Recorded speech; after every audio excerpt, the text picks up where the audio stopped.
Good afternoon, everyone. I wanted just to say a few words about the U.S. drafted resolution that was unanimously adopted this morning.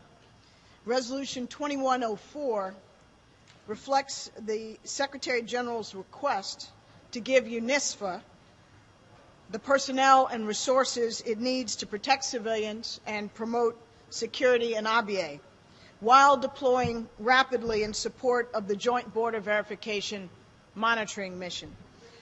We, of course, have been very active in our support of sustained peace between Sudan and South Sudan, and we view this border force and, indeed, the role they're playing in particular in Abyei as critical to enhancing security and stability along the border. But obviously, only a lasting solution to the final status of Abyei can end the recurring cycle of violence. The United States remains fully committed to the AU High-Level Implementation Panel's September 21st proposal, which represents a fair, equitable, and workable solution to the status of Abyei. And we urge the immediate engagement between Presidents Kiir and President Bashir on that proposal. We also remain gravely concerned about the violence and the complex humanitarian crisis in the two areas of southern Kordofan and Blue Nile, including and especially the ongoing indiscriminate aerial bombardment by the Sudanese armed forces of civilian targets. Sudan's refusal to allow international humanitarian access to the two areas is also wholly unacceptable.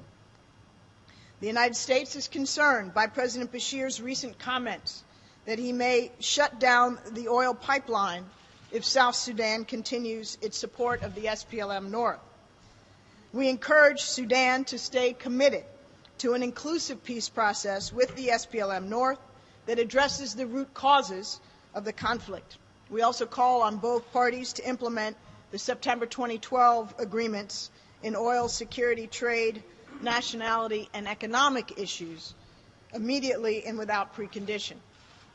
And of course, very importantly, Sudan and South Sudan must respect each other's sovereignty and bring an end immediately to proxy support of militia groups on both sides of the border. I'm happy to take a few questions. If you wanted, I wasn't going to ask you a Sudan question. Oh, come on, Edie. No, I was going to ask you about Syria chemical weapons. The British said today that they have been sending additional information about alleged chemical weapons attacks to the Secretary General. And I wondered whether the United States has also been sending additional information or information that it's obtained about alleged attacks to the United Nations, and how concerned are you?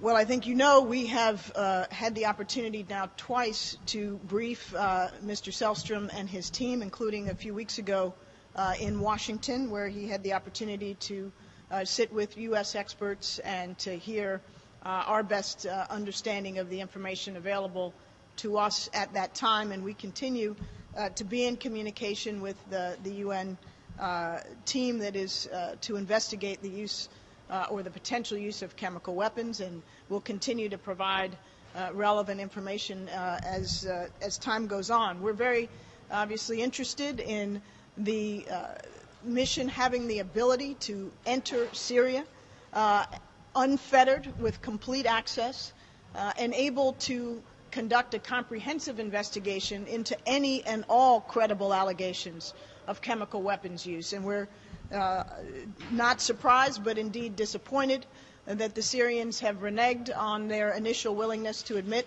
that investigative team, and thus the investigation remains stalled. Thanks. Sticking to the subject of Syria,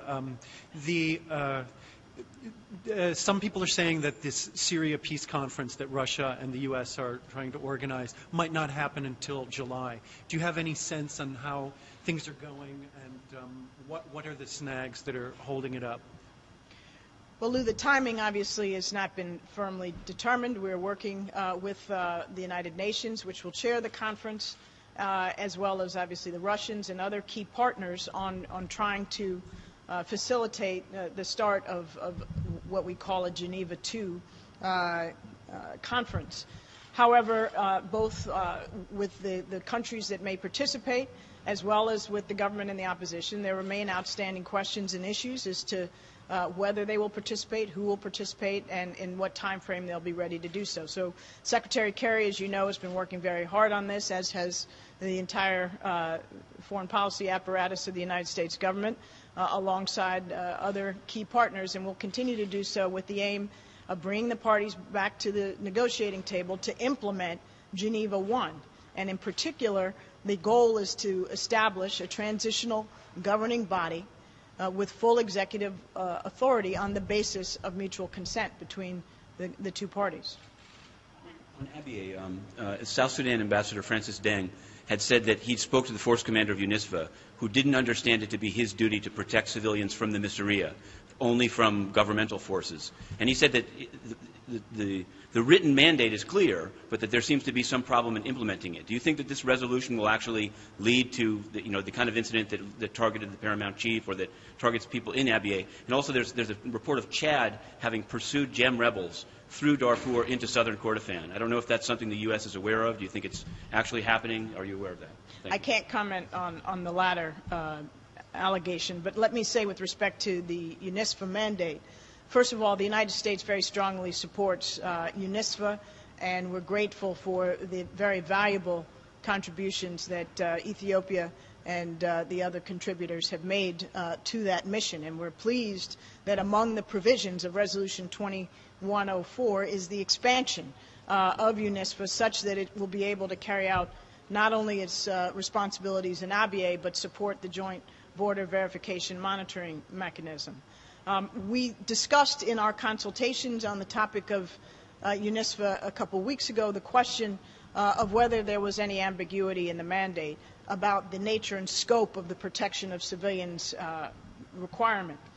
The Secretariat affirmed that it is their understanding, and indeed is clear to UNISFA, that indeed protection of civilians means protection of civilians against a threat from wherever it may materialize. Nevertheless, we thought it wise to take the opportunity of the mandate renewal to underscore that and make plain that the Council's expectations are, as you will see in the mandate, that protection of civilians entails protection no matter what the source of the violence against them. Pam.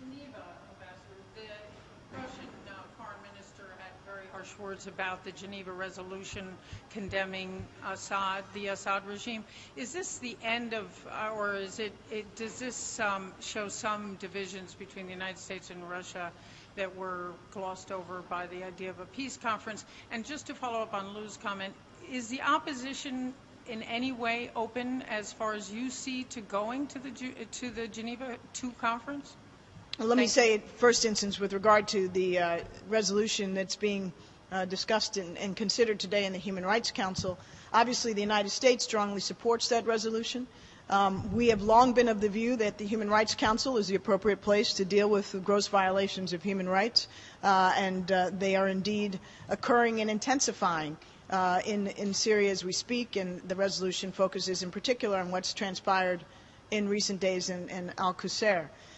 So we think that is the appropriate role of the Human Rights Council. We think that the resolution is appropriate, and I won't speak for the Russians. They may have their own views, but we certainly don't see a resolution in the Human Rights Council, which is part of routine business, as in any way undermining or detracting from the goal of bringing the two parties together in Geneva II. The purpose there being a peaceful resolution, a peaceful negotiated resolution of this conflict, which would be the best and perhaps only way to end the human rights abuses that we are witnessing and are horrified by in Syria. With respect to the opposition's participation, that is something obviously that remains under discussion within and among the opposition elements. We continue to be engaged with them, even as they meet in Istanbul, and it remains to be seen how it will resolve itself. Thank you all very much.